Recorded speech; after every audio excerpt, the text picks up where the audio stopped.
এ বুড়ি, এনে তো জিনিসপত্র। আর এক মুহূর্ত এখানে থাকতে হবে না, বেরিয়ে যা এখান থেকে। এ কি বলছো বৌমা? আমি কি ভুল করেছি? ভুল তো আমরা করেছি যে এতদিন ধরে আমরা আপনাকে ঘাড়ের ওপর বসিয়ে রেখেছি। আজ থেকে আপনার এই বাড়িতে কোনো জায়গা নেই। কিন্তু হঠাৎ তুমি এইরকম ব্যবহার করছো কেন? আমি তো নিজের ভেবেই তোমাদের সবকিছু দিয়ে দিলাম। ওই সামান্য কিছু টাকা আর গয়না দিয়ে কি সারা জীবন কেটে যায়? আপনি যা দিয়েছেন তা দিয়ে আপনার সেবা করে আমি সবটা শোধ করে দিয়েছি। এবার আপনি বিদায় হতে পারেন। আল্লাহকে ভয় করেন না। এখন যদি এটা নাচ গানের ভিডিও হতো তাহলে তো অনেক লাইক সাবস্ক্রাইব করতেন। আমি তো মহান আল্লাহ তাআলাকে ভালোবাসি, এই জন্য লাইক সাবস্ক্রাইব করে দিছি। আমি জানি আমার মতো অনেক মানুষ আল্লাহ তাআলাকে ভালোবাসে, এই জন্য সবাই লাইক সাবস্ক্রাইব করে দিচ্ছে।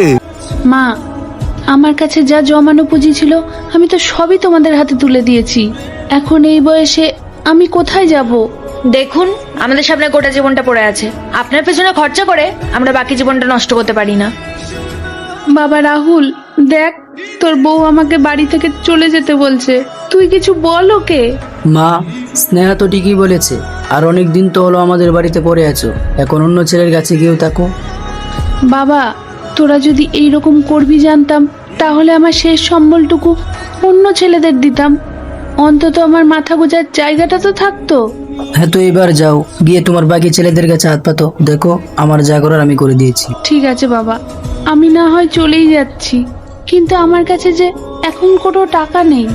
অন্তত পথ চলার মতো সামান্য কিছু আমাকে টাকা দে। তোমাকে দেওয়ার মতো কোনো বাড়তি টাকা আমার কাছে নেই।